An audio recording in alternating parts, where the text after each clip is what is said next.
Hello and welcome to the Memory Capsule Podcast, where we interview members of the Pokemon TCG community. My name is Rafal Gladys. Each week, we'll be speaking with our guests about their background with Pokemon TCG, how they got involved with the game, and give them an opportunity to share their love of the game. Today's guest is Lucas Xing. Lucas most recently won the Los Angeles Regional Championship, the final NA regional of the season. But Lucas has been tearing up the Pokemon scene across the world over the past 3 seasons, having some of the most consistent regional placements we've ever seen. With a regional win, 2 top 8s, 3 top 16s, and 6 top 32s in just 3 years, Lucas is a force to be reckoned with. While he may be best known for his immense success with Chien-Pao, Lucas has seen success at the highest level with several archetypes, winning LA with Pidgeot Control. How you doing, Lucas? I'm doing really good. How are you? I'm doing pretty good. Is there anything I might have missed in the introduction or gotten wrong that you might want to add to? No, that sounds about right. All right, perfect. I always like to hype everyone up at the start. um, well, the first question I'll ask is kind of the first question I ask in every interview, which is just, what is your favorite card of all time and why? It's probably Zoroark GX. That card is like super strong and versatile, and I thought it was pretty balanced too.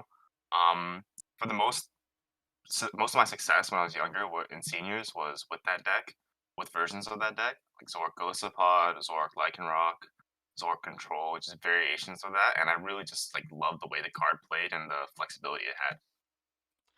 Gotcha. For so I know what it does, but for anyone who might not be familiar with the card, why'd you like it so much? Like, what did it do? And could you tell us just what about the card made it so powerful? Yeah, so if you don't really know what Zoroark GX is, it's has the ability like Kirlia, so that when you discard a card, you draw 2 cards. And it also had the addition of a good attack for for 2 colorless. It did 20 damage for each Pokemon you had in play. So it was a very consistent draw engine. You could set up multiple of them, those like ways like and more consistent evolution search, and it had a good attack on it too. And there's a lot of cards that you could play around it to support it, and like Acerola, which lets you pick up Pokemon, Double Puzzle of Time, which lets you reuse your resources. And it was such a strong card that you could literally just play it with anything. There were like a million different Zoroark archetypes. So, how did you first get involved with playing the Pokemon TCG? I know you're from Canada. Are you also from the Toronto area where there's a lot of Yeah, a big competitive scene? yeah. I was born and raised in Toronto. Okay. So, how did you first find out about the game?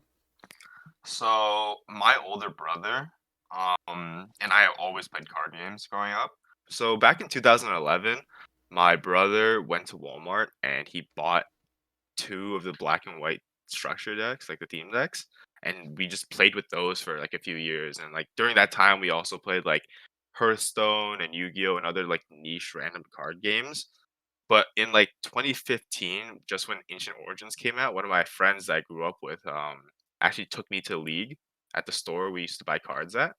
And like I didn't even know there was like a competitive scene. I didn't know like anything about like regionals or nationals or worlds. And then we just went to this local scene. And we just like fell in love with it. Like everyone was so nice. Like the competitive aspect was really cool.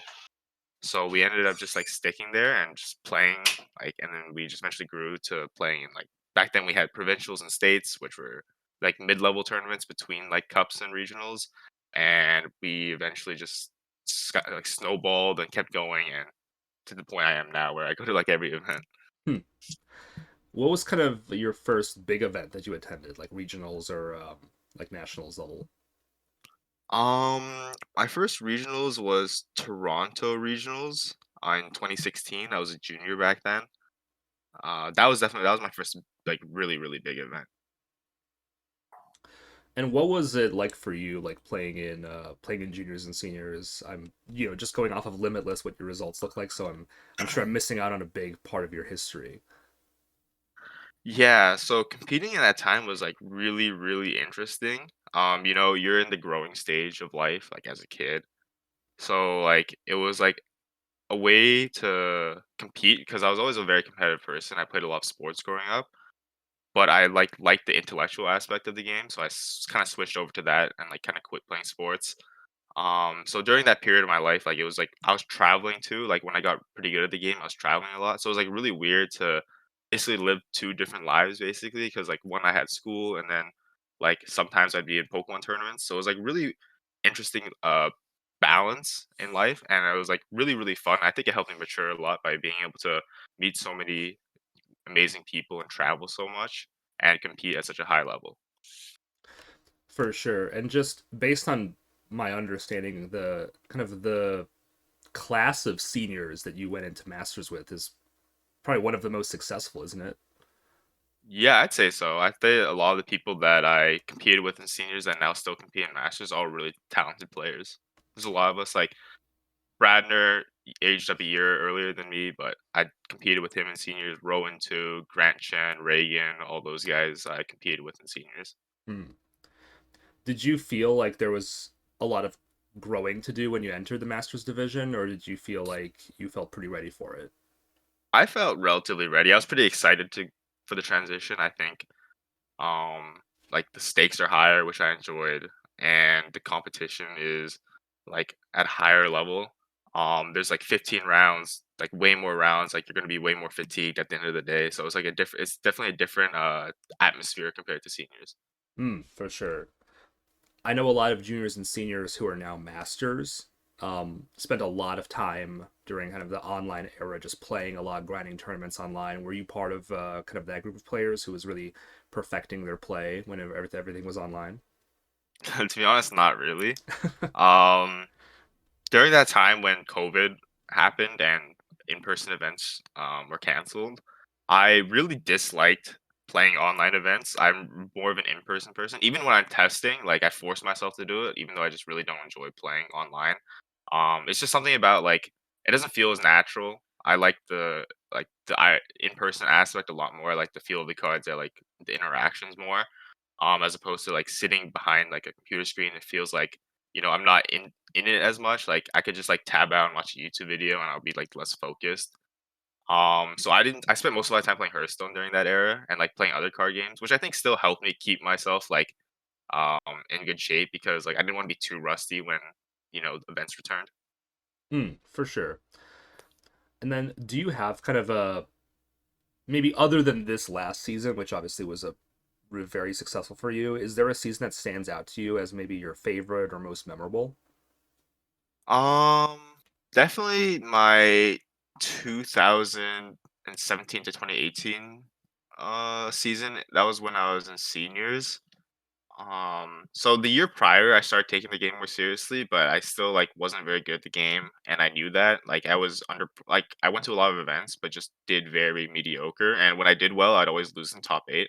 So it didn't like it felt like I was plateauing a bit. But then the next year in 2017, 2018, I feel like I started improving a lot. I won my first regionals that year, in seniors, and then like 8 months later, I won in internationals. So like two big milestones as a player completed in 1 year. So that's why that season is very memorable for me. Hmm. And congratulations, that's that's a thing I wasn't aware of just because Limitless doesn't list any of that, so Yeah, congrats on that. thank you. For sure. um what goes into kind of improving as a player when you're in the juniors and or seniors division? I know, especially back then, I know nowadays a lot of juniors and seniors are set up with coaching from other players and top players, and they are able to have those connections and those resources. What does improving as a player look like back in 2017, 2018? I think the a really important factor to improving when you're young is surrounding yourself with other like players who are driven and talented and want to get better. Like they'll bring you up and make you a better player, and you all like succeed together. So like back when I was in junior and seniors, I had like a bunch of friends like around my age too. Like we practice all day and talk about the game all day. So having like a good group of people around you will definitely benefit you in the long run. Like, even the people I practice with in seniors now, I still practice in with masters too. So then maybe we could just go over some of the big finishes you have that you've been able to achieve in Masters.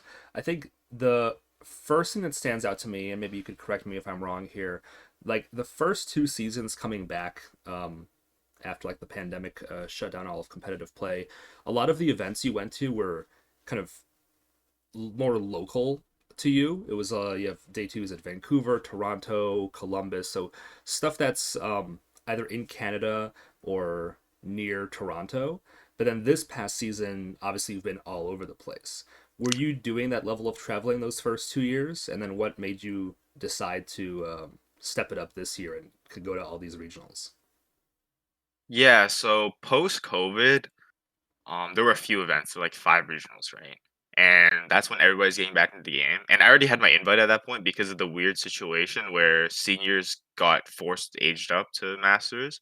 Because before COVID happened, I was in my last year of seniors, but then everything happened, so they like forced aged me up, like they pushed it forward. So then I already had my invite, so I didn't really have any stakes to play with. Like I still went to a few events, like I went to NAIC in Vancouver and stuff, just to like kind of like get back into the game because I missed it a lot and it was like fun to compete again. But I wasn't taking it as seriously, and I thought I was gonna quit at the 2022 Worlds. Um, Leading up to it, I was sick, like practicing for the event, so I had like minimal motivation to like actually have a good list or practice the lines. And so I pulled up to the event with like Isaiah Bradner's NAIC Palkia list. That was like one card different, and I went like 1-3, and I bombed out of the event. So like I like the motivation was at like an all time low, and I really thought about quitting at that point. But then during the closing ceremony, they announced it was going to be in Yokohama next year, and that was like kind of a motivating factor because I really wanted to go to Japan, and this is like the best excuse to go is getting an invite to go there. Yeah, it feels like the Yokohama Worlds especially was a just a massive motivator for so Yeah, many players. and then the year after, like during competing for the Yokohama Worlds, like I knew I wanted my invite. But I knew I wasn't going to travel that much. I was in the senior year of high school, which is like a pretty important time to try to get into university and stuff and focusing on school. So I went to only a select few events I could. Like you said, like I went to local events as to try to not miss as much school. Um so I only went like I played for invite only and I went to like 5 regionals I think and then the NAIC, which was at the end of the year, and then Worlds. So only like 6 majors before Worlds, which still is a decent amount to be honest. And then transitioning into this year, I kind of always wanted to go for a 16 push in masters. I did it a lot in seniors. Like it was a lot easier because school was less important, so I could miss days and like travel to these events and like less people. So like some events were not too hard to top eight. Um, so during that, I was in university for the first semester, which was like September to December or September to January or something like that. And I competed a bit during that time. Like I went to like 2 regionals. I went to Toronto and Pittsburgh, but I really didn't like what I was doing at the university. Like I wasn't a fan of my major. I wasn't a fan of the environment I was in. So I actually took a break from school during this second semester, and then that opened a lot of free time to start playing Pokemon again and like going full time, not full time, but like full time into like going for a top 16, going for competing and going for a really good season. So that's how that happened. Like you said, you had these kind of goals you set for yourself, and you were able to achieve them. You're, if I'm looking at this correctly, you're third place in North America in points. Yeah, third, I think. Not bad, not bad at all, right? Yeah. Um, so those first couple seasons, I do kind of want to highlight the fact that you played a lot of different decks back then. Not that you don't now, but um, your results are pretty dominated by Chien-Pao, especially this Mhm. past year. Um, the first couple of readers you were back, the thing that stands out to me is that you were playing a lot of kind of unorthodox decks. You do have a top 16 at Fort Wayne with Lugia, and then top 32 at NAIC with Gardevoir, but you're playing kind of the Inteleon Moltres deck, the Articuno lock deck to beat Lugia's, Reggie's, Blissey, a lot of not necessarily like top one, top two decks. Was that intentional? Were you did that go kind of into like a process you had of picking certain decks that might not be always the number one deck in the metagame? Or did those just happen to be decks you really enjoyed playing? Yeah, that's kind of how it was. When I kind of got back into the game, I wanted to have a bit more fun. So I kind of shied away from playing super meta decks, but like obviously I ended up like playing Lugia as you see. I got convinced by like Reagan and Grant to play it. But like the other decks, like I just wanted to play something kind of off meta that would might do well. I enjoy playing different kind of unique decks. There are a lot more unique lines to play, and the matchups are a lot more fun in my opinion. So I kind of like strayed away from playing the tier one decks for a bit, and then kind of went for a bit of a rogue pick. That was until like Fort Wayne when I played like the tier zero Lugia deck.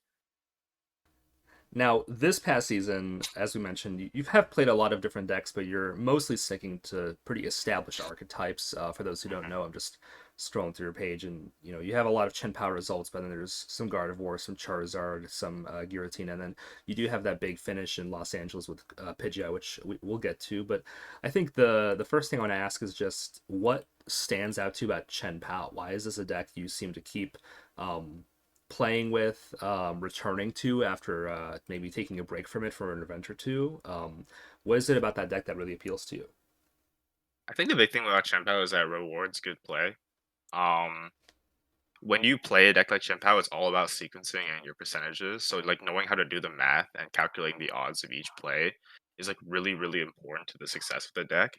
And that's why I think that it's really fun because it's kind of like a puzzle. Each hand is like a puzzle that you have to try to solve. And when when you figure it out and you get it, then you're rewarded with a good sequence to draw what you need or like just good prize mapping. So I really enjoy the way the deck plays and the way it rewards like how well you play.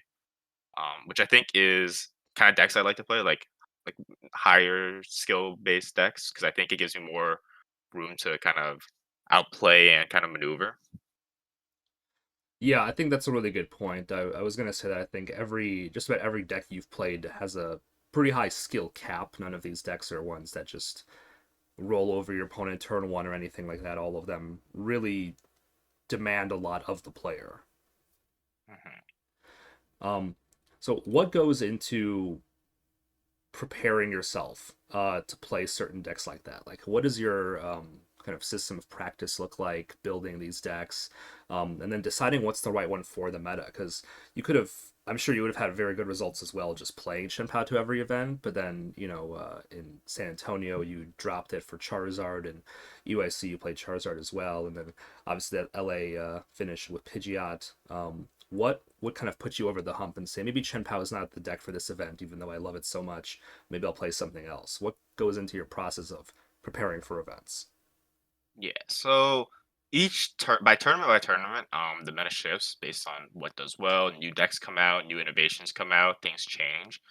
So I try to keep up with that. I always look into what's doing well and what's expected to do well. Like it's sometimes you can find certain trends and see what kind of decks players will tend to enjoy.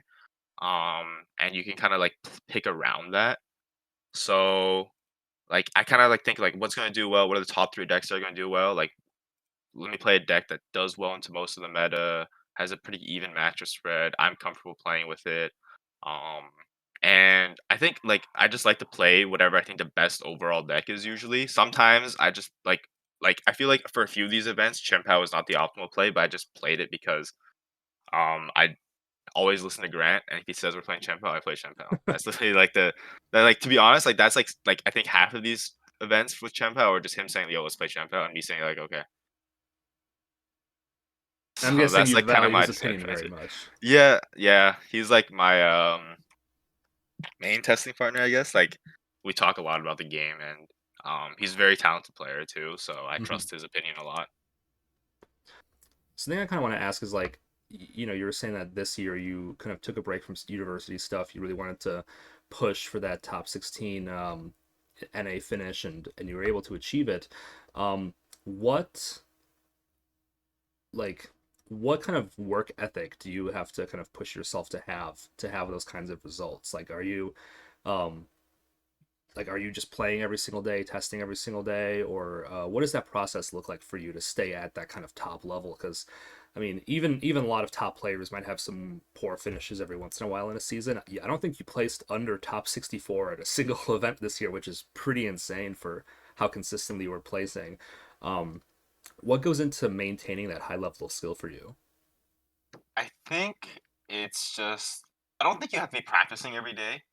Um at least in the terms of like grinding. I think like grinding 10 hours of live will only like improve you so much. Like I don't think that is like such like an important factor of improving as a player.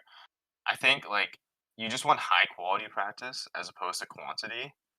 Just like making sure you're understanding like why each move is being made and like understanding on a higher level of like everything you're doing and making sure you're learning from your mistakes. So like I'd rather like have good like quality 2 hours of testing than testing for like a larger amount of time. And just like thinking about the game. Like I don't have to play live, but I'll just be thinking about the game sometimes. Like um if I'm lazing around or just walking like to school or whatever, or just walking around, I'll just be thinking about like the game kind of. I'll be like, what kind of decks are doing well? Like, are there a way to innovate certain lists? Just thinking about like past tournaments, like and thinking about different lines I made and seeing if they can apply to different matchups and into the new metas. So I just think about the game a lot, which might not work for everybody. Each person is different, and how they practice and how they improve, and the rate at which they improve is all different depending on person to person. But I'd say like just make sure that you're keeping your testing high quality over like a large quantity because you're gonna burn yourself out by playing like too much Pokemon. So you want to like have breaks, which I think is good. Like leading up to events, I try to keep myself limited on how much I play, like online or like testing wise, because I think the most high value testing I get is in person at the like the night before the regionals, the 2 nights before the regionals when I'm with my friends. I even sometimes like treat like league cups or league challenges as testing because I think the in person play will is like way better than playing online. Gotcha. That makes a lot of sense. Is that kind of the main advice then you'd give for maybe players who are looking to improve at the game? Really focus on quality of testing versus quantity, and really focus on the in-person aspect of it. Yeah, I'd say that's what you should be doing. Just like you want to be able to learn from your mistakes. If you play like 100 games and don't remember anything that happened in like 70% of those games, then like you just wasted your time, right? But if you Mm, play like a good 10 games and you remember all 10 of them and what happened in all 10 of them, and you can memorize all your mistakes and what went right and what went wrong, then like you'll improve as a player a lot faster that way than playing like way more games. for sure. That makes a lot of sense. Now, as we kind of walk through this most recent season for you, I did want to ask, like, you had consistently very, very good finishes, a lot of top eights, a lot of top 16s. As I said, never placing below a top 64. Was there a point where you started to feel the pressure of wanting to get that win after being either in top eight or maybe just a win in and away from top eight so many times? I definitely say the two cut matches that ended not in a win were pretty uh like motivating factors for me. The top eight in Chien-Pao I lost to I think a Chicago local. I think he's from Chicago, Colin Merrill Matthews. Oh yeah, yeah. Really great guy, really amazing guy. I lost to him, but I think I could have won. I had a game loss going to top eight because one of my back scalpers, like I had the hollow back scalpers and one of them were warped. So they gave me a game loss going to top eight, and that really set me back. That's like a really big like deficit to play into because you're basically at the 2-0 your opponent at that point, and I just bricked game three, which I think if I had a third game, I think I could have won. And then the Gardevoir one in Vancouver, I played really poorly in top four, which is like never a good thing. I don't really like when I lose because of my own fault. Like it kind of sucks, like because I know I could have played better, and I just didn't. This is one was I didn't have enough experience with the deck. I've never played the Block matchup as Gardevoir, which is my top four match, and it showed on stream the like how little I knew about the matchup because of how bad I played it. So those two were definitely like very motivating factors because I was like, once you get to top eight, that's just like 3 wins away from winning like an entire regionals. So it's kind of hard to get to that point again. Yeah, it's every regional when you have to like compete at that level, it's a battle, right? You can't just like ease your way onto top eight most of the time, right? I do kind of want to pause on that Pittsburgh top eight real quick because I was just looking at the results for the event, and I think we're all so used to Chen-Pao being a meta deck now, and so many top players having success with it that I forgot that you were one of apparently three Chen-Pao total in day two at Pittsburgh. And then you were able to finish in the top eight. I think the next highest is down here at 44th place. Um, Was this already kind of the point at which you had already really committed to playing Chien-Pao and feeling like that's like your favorite deck to play, or was this still the beginning of you becoming a big proponent of that deck? So during the summer, since Pittsburgh was the first event of the season, so during the summer before that, and we were practicing for Worlds. Worlds is the event I think I practiced the most for. It's like the one event that like if you win Worlds, like your legacy is like cemented in the game. It's just like the biggest event you could win in Pokemon. It's like the most prestigious one. I put in the most effort into that event every year. Um, and Chien-Pao was a deck we grinded the most for Worlds. I played like a bunch of games. I worked on the list for a long time with other players like Kieran Farah. He is the one who built the base list, and we worked on it a lot during the summer. Grand Chen helped a lot too. So we were focusing on Chien-Pao a lot for like a month and a half leading into Yokohama. I ended up playing to Worlds. I had a really hot start. I was 5-0 on day one, and then lost three straight. That kind of like I think like the first loss when I lost to Gardevoir because I bricked out kind of tilted me a bit, which is bad. And then I think I got just bad variance into into my round 7 and 8 because I got pathed out of the game, which kind of sucks. But that happens, so you can't win them all. Like during that time, I like practiced that deck so much, I felt really comfortable with it, and it was still not a mainstay in the meta after Worlds. Like Kieran got top 32 with that Worlds, but it wasn't on too many people's radars. So if we could just fix the list a bit more, um, then it would be really good. Like we made a few tweaks for our Worlds list, and then when Grant Shen made the fourth Ultra Ball, fourth Nest Ball list, that's when it became really, really good because it was just like super consistent into achieving its goal. Yeah, it does feel like Chien-Pao kind of once it reached that point of four Ultra Ball, four Nest Ball, the Pokestops, it really does seem like the list has not really deviated a whole lot from that point. I think the once kind of the list cracked, and at that point it just came down to how well can you play it. It's like you said, it's a very just high skill cap deck, and a lot of players were playing that exact same list with very minimal changes. Really, the focus was how well can you play it. Yeah, exactly. I do also want to ask because you mentioned Kieran and that World Championship. I think that a lot of players were especially at NAIC last year, really struggling with figuring out how to build Chien-Pao like most effectively. And it does at last year's World Championship, Kieran kind of really made a name for himself as playing this Pokestop mid barrel heavy Chien-Pao list when people were trying it with Palkia or with Arceus. So you were saying you were kind of part of the group that really cracked the list and started building it that way. Yeah, during Worlds, we just put so many hours into it and just figured out the optimal engine for the deck, which was the Tuba Barrel 4 Pokestop list. We realized very early on that Chien-Pao needed to draw cards and that it got hit by Iono really hard in Roxanne too. So you just needed ways to replenish your hand a lot and just dig through your deck. Like you're playing SCRs each turn, which you're taking out two cards in your hand, and you're most of the time you're attaching all those energies. So you're kind of burning through a lot of the cards in your hand, and you need to really replenish that. And when you get close to the end game, like when you're at two or three prizes or one, and you get hit by Ono, that's like brutal if you don't have a way to draw. And only one barrel isn't enough because people can target it. Like Lost Box can go like Roxanne and Sableye kill it. So you really need to set up two in most matchups. Actually, in this format, without Iron Hands, you just needed to set up two into every matchup, which is like the perfect. Like once you set up two and you're like don't fall too behind the prize trade, you usually just win because of how consistent your deck is at that point and how powerful it is with the Cologne and Cross Switcher plays.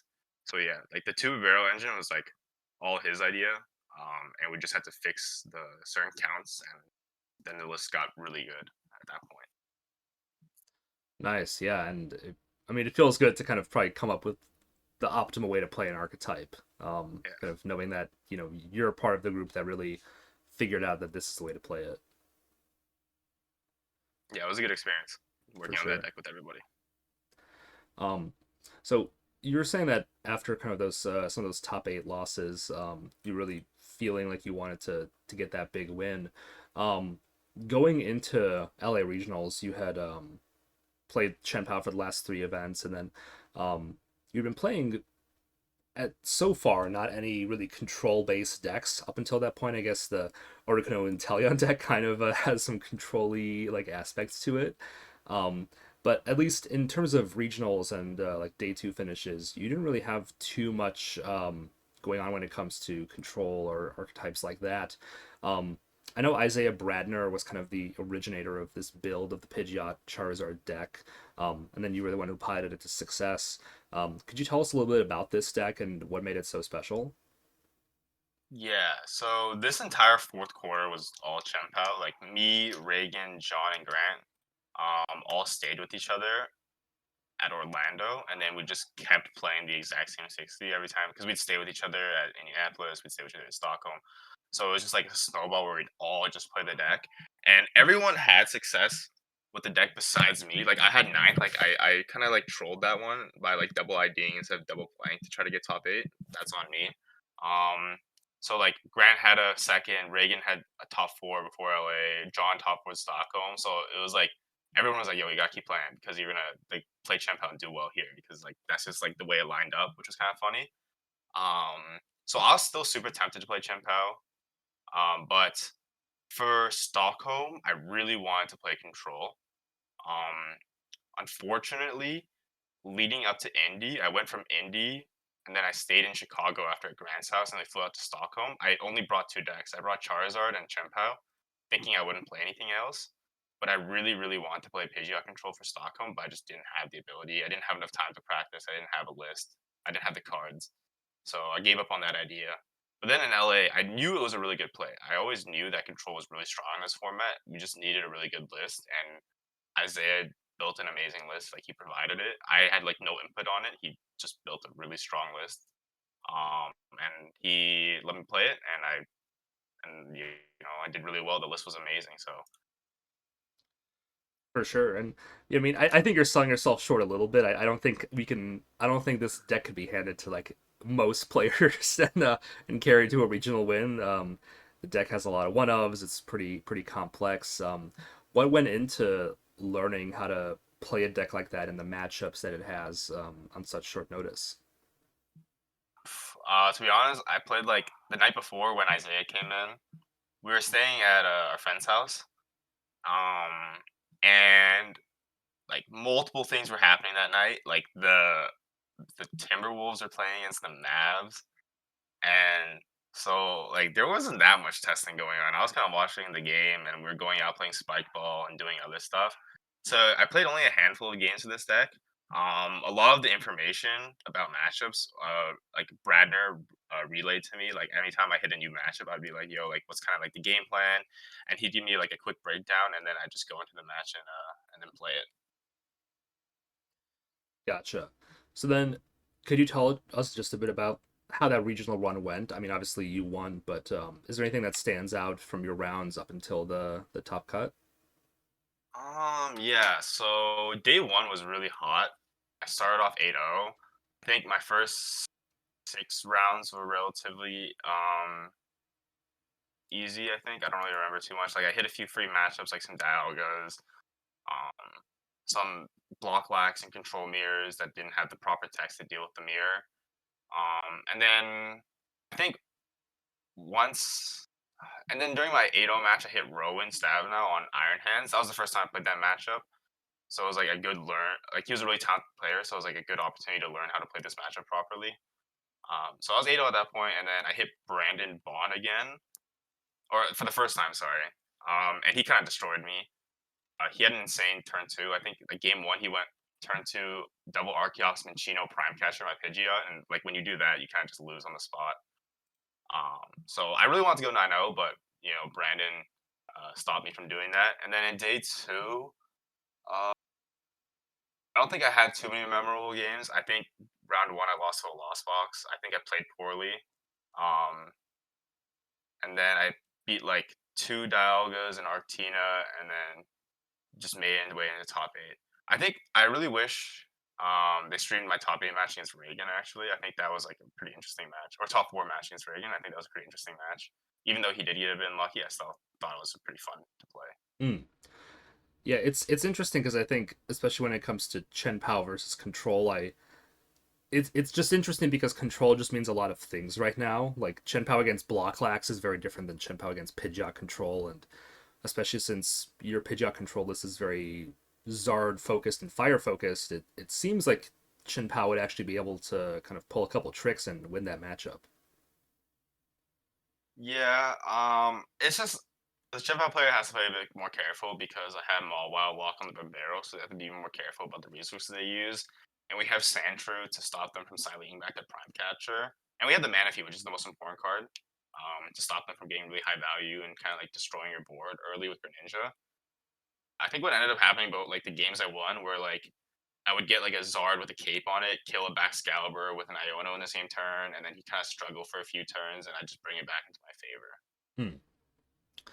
How did it feel in general, just being able to play Reagan in the top four? And you were just mentioning that everyone in your testing group had either top fours or top twos with Chien-Pao leading up to that event, and except for you, and here you are in top four, finally not playing Chien-Pao and playing against Reagan. How was that experience?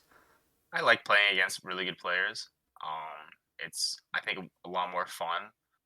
I have to think like way. I have to like think a lot more. Like I know he's not gonna make any mistakes, so I have to make sure I don't make any mistakes. So it's just like a really high level gameplay, which is really fun and enjoyable for me. Um, and he's my friend, so even if I lost, I would have been happy because I'm pretty sure that he would have won the regs if he beat me too. So like I'm pretty sure either one of us would have won, so I would have been happy for him too. So it's just like I really enjoy playing against my friends, especially in high pressure situations. I lost to Reagan before in Vancouver, so it was good to get some revenge. Oh, nice. Well, now you're tied 1-1 in top cuts, Yeah, so you gotta meet up at Worlds, right? exactly. Um, and then finally in the finals, you had that incredibly like hype set against Brandon against Lugia, kind of the sort of the resurgence of Lugia really, because so many control players came out to LA, and then Lugia was able to really pop off for the first time in a long time in this format. So he's playing a deck that's supposed to do pretty well against control, but again, your deck had a lot of interesting techs and interesting tricks it could do. So for anyone who hasn't seen that finals, first of all, you should watch that finals because it was really good. um, but could you tell us a bit about that finals and some of the big stuff that went into winning it? Yeah, so I wasn't like incredibly confident. I knew that when we saw the top eight bracket, that if I made finals, I was guaranteed to hit a Lugia based on the way the bracket was. So I knew a Lugia would be in finals, and I hit Brandon the day before in day one, so I knew like about like his counts of his list. And the prime catcher was really big for him to have, opposed to Master Ball. That's like a huge card to have in the matchup. It's like another switch out against Mawile, and like it lets you do some cool plays to kill like my bench, like guys like my Pidgeot especially. But I had a game plan going in. Like I knew what I had to do. Um, Game one, he started Luminion, which is really bad for him. It kind of stunted his setup, uh, and he had to play to a super low hand with to get his Chopsas out. So I just like went Entei, counter catcher, or kill the Chops, killed another Chops, and he wasn't able to set like once you kill both the Chops and he doesn't have like a bunch of energies in play, you kind of win the game because Zard kind of just goes through his board. Game two, I just got rolled over. Like I had no chance. And then game three was like a really interesting set. He stumbled a bit. I think he missed turn two double chops. And I was able to get my NT out, but I prized two fire energies, which is really bad because this deck only plays four. So and I need to commit one to Entei, so I basically only had one on Zard, and I need to take it off my prizes to get it. So the turn I took my fire energy off my prizes, he actually Iono'd me. So like that was like at that point I thought I lost. Because I knew I wasn't attacking that turn unless I drew rare candy Pidgeot off Iono to like four, which was like pretty unlikely. But I was able to Cleffa into the fire energy, and then I was able to draw into a Penny too, and Penny my last Pokemon, and just go into a solo Zard. And I was at four, so I just need to kill his active Lugia and then kill his final thing, which was pretty nerve wracking because when you play the Iono, my odds I think I calculated were sub 50%. It was like close to 40 something because there were like six outs in my deck in a relatively medium, not medium, but thin deck. I think it was like 15 to 20 cards with six outs in it. So it was like very, pretty stressful situation because I knew that it was like I either win this turn or I lose the next turn. Hmm. So then, how did it feel to finally get that big win and get just kind of get that big dub that you've been waiting for? Because you've also mentioned the kind of the class of seniors that you went up to masters with, or some of the other players around that level, and Rowan was able to get a regional win, Reagan got a regional win. How did you feel to finally join that group? It felt really good, like amazing. Like winning a regionals is like a really good accomplishment to have as a player, and it means a lot to everyone. Like as a Pokemon player to win a big tournament like that. So it felt really amazing. Especially like I think like a lot of people doubted like the way the finals would go. Like everyone said I was gonna lose, so it felt really good to kind of like have a really good game. Like it was a really good game. It was really fun against Brandon. Shout out to him, and just like having that such a close game three come down to that, I was like really hyped, and it's like I liked having my that match be like pretty intense as opposed to a wash. It's like a lot more entertaining, I think. So it felt really good to win a big event like that, and because the Canadians grew up with and aged up into seniors with Rowan and Raymond, they both already had a win. So I was like, I need to join them eventually, right? Right, exactly. Um, and then as we kind of move towards the finish of this really successful season for you, you did get top. Well, you got 33rd at New Orleans, unfortunately bubbled out of top 32. But you played Chien-Pao, kind of got back to that deck. Was there ever like a consideration to get back to that Pidgeot Control deck, or did it kind of feel like that was like a one and done? Like Bradner cracked the meta for that exact point in time, and this isn't really a deck that can just keep being played to every event.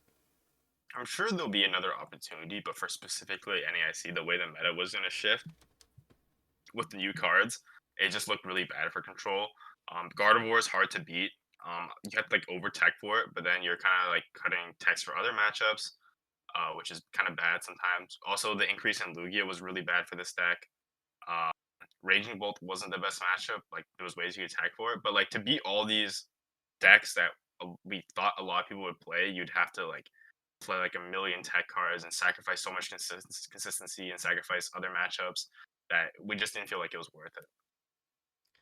Gotcha, that makes sense. And I do think that Chen-Pao in general probably I think it overall it performed pretty well at NAIC actually, and I think a lot of players really did not have it on their radar because of the hype for Dragapult, but Hmm. Dragapult ended up really falling off, and then as we saw, a lot of the top players really gravitated towards Lost Zone, Gardevoir, and then just Lugia being the most popular deck. It does feel like in hindsight, Chen-Pao might have just been possibly one of the best calls for the event. Yeah, that we had the same thought process that all the top players would pick up Gardevoir. Our Lost Box matchup was kind of scary. It wasn't the best. I'd say it's favorite for them. But everything else, like our Raging Bull matchup, we thought was pretty good. Like if anyone played Zard, we thought that was pretty good. The Lugia matchup was good. Even Dragapult felt like pretty close. If we won the coin flip, we could most of the time win.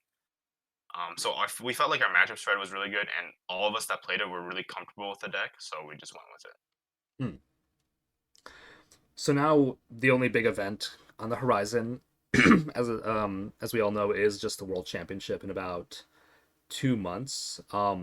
What goes into preparing for an event like that, especially with a new set coming out?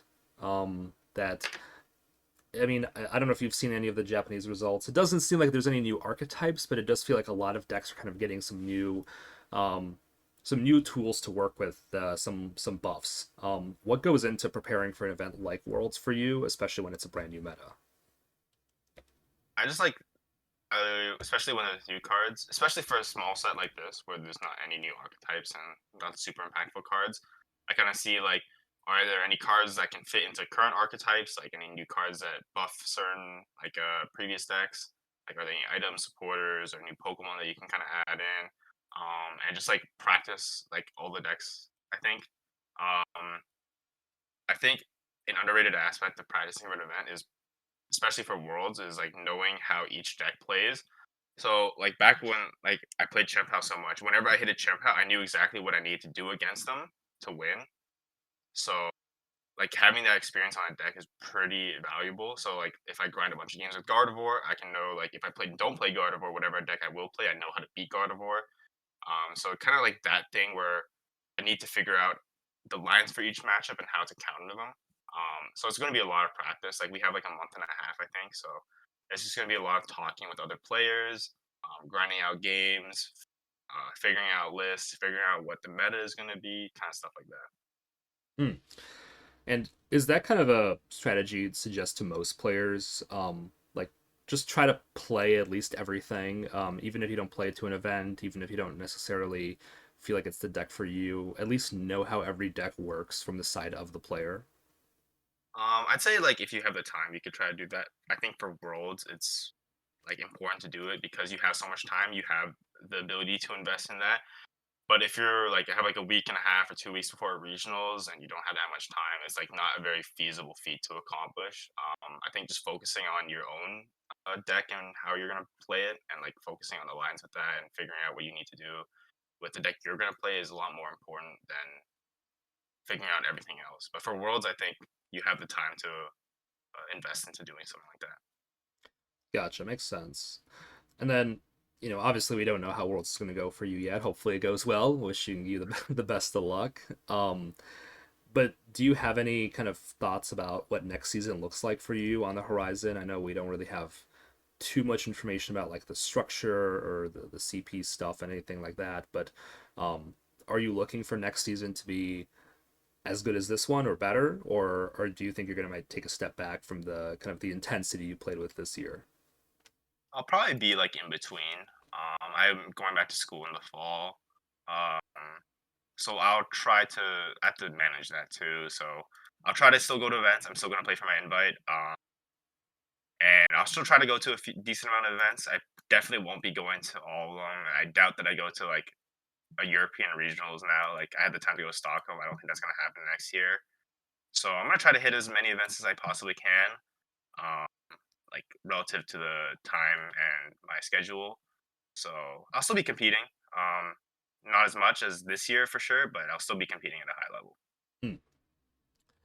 Do you have any kind of reflections on this year compared to previous years, and things you've learned, maybe things you might do differently, maybe I don't know, mistakes you'd be reflecting on that might made things go even better. What are kind of your big reflections on this season?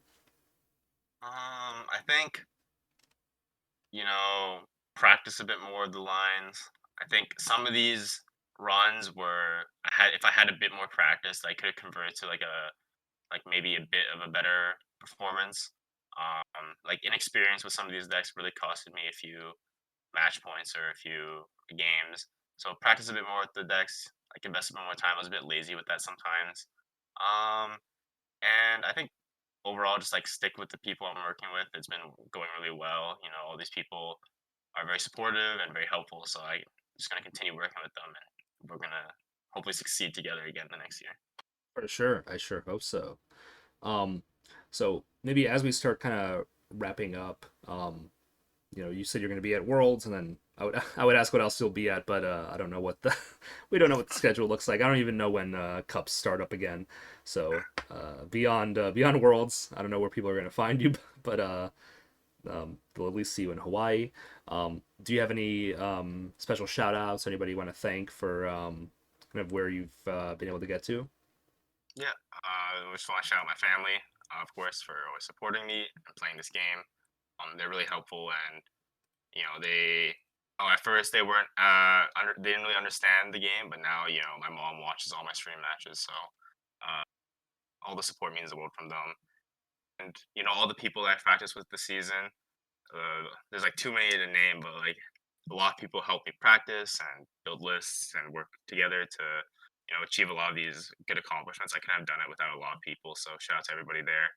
And I'll shout out my sponsor, Team Gator Grind. Jerry picked me up during the beginning of the season, and he's been a very supportive team manager and sponsor for the entire year. So I gotta shout out him for giving me the chance to represent his team. Hmm. And then in general, where can people find you? I know I just saw on Twitter you actually just posted that you're back open for coaching. Yeah. How can people get in touch with you, learn from you, become top 16 players as well? Yeah. I think my main social media is Twitter. You can find me at Zingod, XINGGOD. That's my main Twitter. You can message me there. I'm on Metafy too if you ever need coaching. So just if you ever feel like it, just reach out. Fantastic. Well, Lucas, thank you so much for joining us. I really appreciate this conversation. Yeah, no problem. Thank you for having me. Of course. Thank you so much for tuning in, and thank you to Lucas for being so generous with his time. I hope you enjoyed our conversation. If you're interested in hearing more conversations like this one, please consider giving the podcast a follow, review, or rating wherever you're listening. If you want to follow us on social media, you can follow the podcast on Twitter at memcappodcast, or if you want to see me post about my own TCG experiences, you can follow me on Twitter at RZGladys. Hope you have a great day, and thank you for listening.